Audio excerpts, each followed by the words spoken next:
What a day of Test cricket we've had. Imagine what can happen when the weather stays good in England. Well, we've set up a grandstand fifth day, the result of the action we've had on day four. India in pursuit of 157 more. England need 9 wickets, and it should make for a cracking conversation as we wrap up what went down at Trent Bridge on ESPN Cricket for Match Day with Ian Bell and VVS Laxman. Let's go to you, Belly. First up, good to have you back. Some day of Test cricket we witnessed here.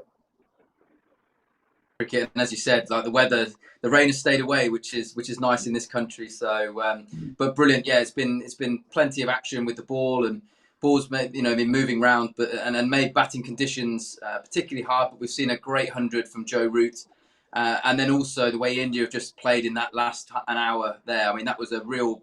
The game is there. It's never an easy chase, but they've played beautifully there in that last hour. But credit to Joe Root again. That's one of the best 100s I've seen him play, actually. He was just so fluent all the way through. When every other English batsman was struggling, he just looked fantastic.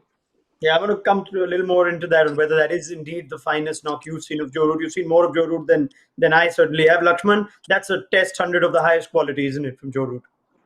Yeah, absolutely.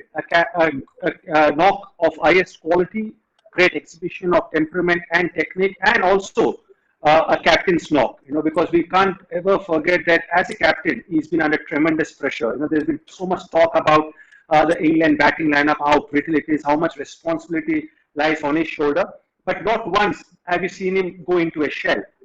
He played his natural game. In fact, right from the word go in the first innings and second innings, he backed his instincts. Whenever opportunity arises, he was ready to seize that opportunity, play his natural game, play the shots, and play to his strengths, and that's something which is very, very critical, and that's what you want a captain, to do, and this attitude, this body language will definitely rub on to the other English batsmen, and I think through this 100, he made a statement, and suddenly whether England wins this Test match or doesn't win, it's immaterial. At least India will know that they cannot take this England side for granted.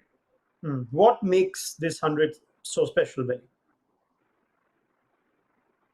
Said, I think as captain, I think he knows, even though publicly he's always going to be very positive, I think he knows inside, and everyone else knows, that if he scores runs, England have a chance. If he doesn't, it's particularly hard work. So there's that pressure. And I think actually we've seen him as an English player as well, English batsman. He's been a top class player of spin, and we've seen him play spin in the last 12 months as well as any Englishman ever has. He's a little bit tinkered with his technique and triggers. I think this was Joe Root back to his best against the seaming ball. His movements into the back in for his forward defence, his drives. He was just really fluent, but his movement there was, like I said, him at his best. And if there's one area you'd pick on Joe sometimes, it's early in his innings, just getting stuck on the crease. And today, and in the first innings, we didn't see that at all. So that's a real tick in the box for his game. And if England want anything out of this series and the Ashes to come, then we have to have Joe Root playing like this, because he's probably our one world-class batsman. Yeah, I mean, the next highest score in that innings is Sam Curran at 32 at number 8. So tells you how important Joe Root was in that innings. England have gotten past 300 in the second innings. It set up a game, VVS. But if you look at India's bowling effort in that second innings, how would you rate them? Was it all about just a world-class innings from Joe Root, or could they have been better in any department? No, I thought they really bowled well. I think they were very patient. They've executed their plans, and they were also very relentless. And I think that is something which is very critical, especially when the conditions are not suiting you and it's favorable for the batsman. And you have to accept that today the conditions were definitely favorable for the batsman. And I thought all of them stuck to their task really well. Even I thought Jadeja bowled well.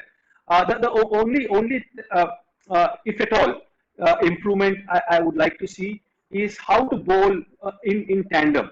I just felt that when Siraj and Shardul Thakur were bowling together, I just felt that Virat Kohli could have used Shardul Thakur a lot better, because I thought he was under bowled today. And when he got an opportunity, he picked up wickets. So whenever you're playing with 4 fast bowlers, it's important to utilize the services of the 4th bowler. I thought Bumrah, Shami, and Siraj. I think Siraj bowled extremely well today. I was really impressed with his body language, with the intensity he bowled, and that's something which augurs really well for India, because he's a youngster who's playing his first Test matches in this condition. And his battle, the confrontation he had with Sam Curran, shows that he doesn't only have the skill set, but also has that aggression, and that attitude was really good to see. Yeah, while we're on that point, I'm glad you brought up Shardul Thakur, because that was the conversation we were having at tea, and even before this test, if Ashwin were to play, it would be, you think, in that position. But he's done a quietly important job in this test. How would you rate his first test in England, VVS? Joe Root in the first innings, Butler with a good one in this one. He's picked up some important wickets, Shardul Thakur. Yeah, I thought the most important wicket, especially in the first innings, was that of Joe Root. Yeah, Butler looks totally out of sorts, and I'm surprised to see the way Butler is batting, because the Butler we have seen in white ball cricket is someone who's got a lot of clarity, plays his strokes, is very nimble-footed. Whereas in both the innings he was stuck to the crease. But the wicket of Joe Root was a difference, I think, in the first innings. Having said that, I think he impressed everyone with the way he bowled. Yeah, he didn't get too many runs. He didn't even open his account, but that can happen. When you're playing in England as a number 8 batsman, you don't expect him to straight away come and fire with the bat. But as far as bowling is concerned, I thought he was very consistent and he bowled to his field. And coming back to Ashwin's selection, I just feel that going forward, uh, even though there is forecast for rain, I would always back a match winner like Ashwin to create an Sure. impression and to be penetrative and to be amongst wickets. Because what India requires is 4 attacking wicket-taking bowling option, and then Jadeja can be your 5th bowling option who can probably restrict the flow of runs. But I think as the match progressed, we could see that the wicket became flat. There was a little bit of turn for Jadeja also, who's not a great turner of the cricket ball. Imagine if Ashwin would have been there. I think he would have created more chances, and it would have been a different story in the middle overs. Just extending on VVS's point, what he said in the beginning there about Josh Butler, well, you felt at tea when Butler and Root were batting that could be the defining partnership. Butler gets a quick fire, almost a white ball sort of knock, and this game could become very difficult for India. He last played a test against India in February. There's no red ball cricket since. Would you expect a bit more from Josh Butler? But ability-wise, he's outstanding, isn't he? And this is the one area again, isn't it? I mean, as a white ball player now, and in England have many now that are probably one of our best, if not our best, white ball player of all time, Josh Butler. So I think for me, when you're playing against Josh Butler and he's defending, I think that is a good thing as a bowling attack, because if he flips into an attacking mode, he can be very destructive. But one area that I do think he's a little bit susceptible is in his defence, if the ball is moving sideways himself. But it's very hard, isn't it? Again, I mean, he's played limited amount of 4-day cricket for his county, and his last Test match again was that first Test match of the India series at home. So I think it is asking a lot. But in terms of ability and as a match winner, and I think what England love about him again in those kind of situations, more often than not, he finds ways to or setting a total. So yeah, a little bit disappointed, but again, I think we're asking a lot. But bearing in mind he's played very little, if any, red ball cricket at all. Some test this for Jasprit Bumrah, though, VVS, coming at the back of a disappointing World Test Championship final. 9 wickets for him, a 5 in the second to follow the 4 in the first. What do you rate of him? Well, I'm not surprised at all, because he's an exciting Test match bowler. In fact, for me, if he's in, People are generally flown in, aren't they, and straight into it. So actually, the amount of time they've spent in England with the Test Championship, also the time in Durham as well. It's a bit colder up north there, but you do play on green seaming pitches there. Just that time together to be able to come up with the plans, get used to the Duke's ball, get the rhythm going, would have been very handy. And India in a great position, aren't they? Again, like you've already said, with Ashwin not playing, he will definitely play a part in this series. I think of Old Trafford already. Ishant Sharma, I faced him at Lords. He was a handful at Lords. So they're in a really nice position, again, with the quality they have. And 5 Test matches so close together, they're going to have to rotate and use all their bowling stocks. So, fascinating to see how they do that over this period of time. But Bumrah has been world class. Now, target of 209 for India. They would love to get through the stumps without a wicket. And KL Rahul was looking really good, VVS, till he was there. What happened at that wicket then? Did he just get a good one? Could he have avoided that wicket? No, I think it was excellent delivery from Stuart Broad, and the way he bowled, especially from wide of the crease, angling the ball into the right-hand batsman and almost forcing him to play at that. So he probably played inside the line, and that's what happens when a fast bowler and let go of the quality of Stuart Broad, who's really tall, high arm action, hits the deck. You're forced as a batsman to play inside the line, and I think it was a wicket-taking delivery. But till then, I thought KL Rahul was continuing to exhibit that technique and also continuing with that form he shown in the first innings. And I think this will be a template for KL Rahul throughout the series, because anyone who gets runs in the fashion KL Rahul did in the first innings, I'm sure the kind of temperament and kind of mindset KL Rahul has, he will capitalize on that, and going forward, I'm sure he'll play a lot more match-winning knocks. It was nice to see Stuart Broad put his hand up at a quiet first innings for a man who boasts of such a fine record, especially at Trent Bridge, Belly. Brody getting that one, and is he going to be a big threat on day 5? He's due a few.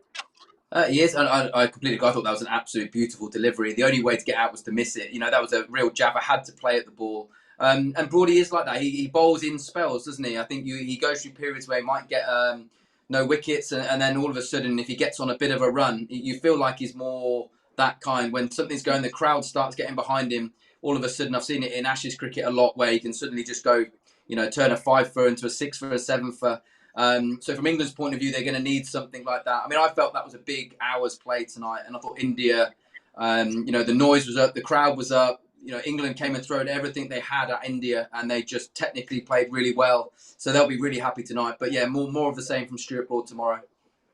As we try and look at what this surface could be like on day 5, now India need 157. Belly, would you think that's par for the cause? This pitch is still playing well. We saw Joe Root get 100 at a strike rate of 60. Both teams going in excess of 3.5 and over. What can we expect from day 5 here? Do you think the batting side Yeah, I don't really feel necessarily it's a proper day 5 pitch with the amount of rain that we've had in the game. I still think, again, I look back, there's always been a lot of runs that I've played in test matches there in the 3rd innings and 4th innings. And actually, I remember test matches where we found it hard to bowl teams out in the last innings. So look, I feel like tomorrow really is more like a day 4 pitch than a day 5.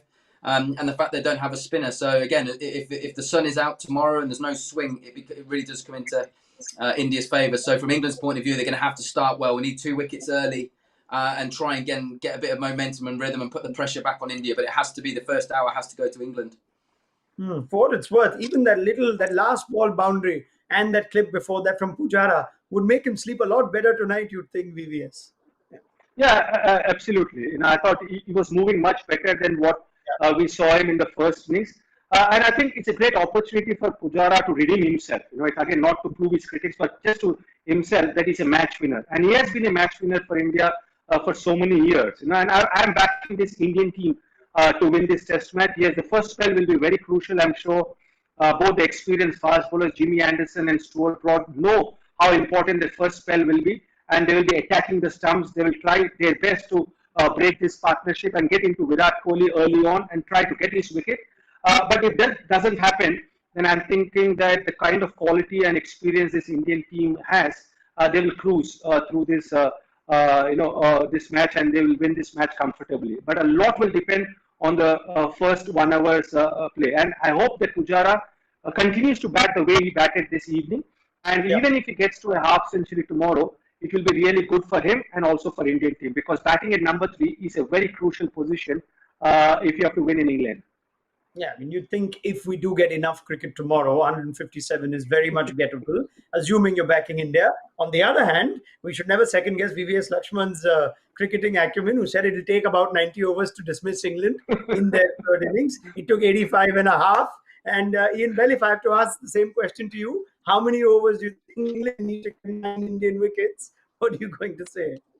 Oh, look, I think... I mean, if India get that, I completely agree with you. Are you backing England to knock something here? Look, they're going to have to win the first hour. I think VVS was right there. The first hour was crucial. If India play well, there's enough firepower all the way through that to win that before tea, isn't there? I mean, runs will flow. As soon as they get a partnership established, Trent Bridge, your scoring rates are generally pretty high, small ground. So England, whatever happens, they're going to have to win that first hour, start well, get the crowd going, and hope there's a bit of nerves. But again, the one thing you will say about this Indian team, again, they're resilient. Watching that test match in Brisbane at the Gabba, the way they won that. So I'm sure they've got so much confidence in that dressing room. Whatever the situation, they can get over the line. So, look, England need a big first hour, that's for sure. And then also, this is where, sorry, Ronak, I think this is where I'm sure Joe Root will be missing someone like Jack Leach. Because Sam Curran in these conditions, I'm not sure how effective he will be, because he'll be more a defensive bowler who will probably cut down the runs and suffocate the batsmen and pick up wickets. So in effect, England will be bowling with only 3 bowlers, because the way Robinson bowled, Stuart Broad and Jimmy Anderson. Those three bowlers look penetrative, but not Sam Curran. So fifth day wicket, little bit of footmarks in front, even though it's against quality players, against spin bowling. Someone like Jack Leach will definitely be missed tomorrow. Yeah, fair points. It sets up a fascinating final day's play. Ian Bell, thank you very much. We'll pick up this chat with you just before the second test at Lords. Laxman, I will see you tomorrow along with Stephen Armisen, who will be back with us on ESPN Cricket for Match Day for the culmination of what promises to be an exciting first test match. Let's hope weather doesn't play spoil sport, but it's been a fantastic day of test cricket, certainly in Trent Bridge and for Indian sport in particular. We'll see you again tomorrow. Bye-bye.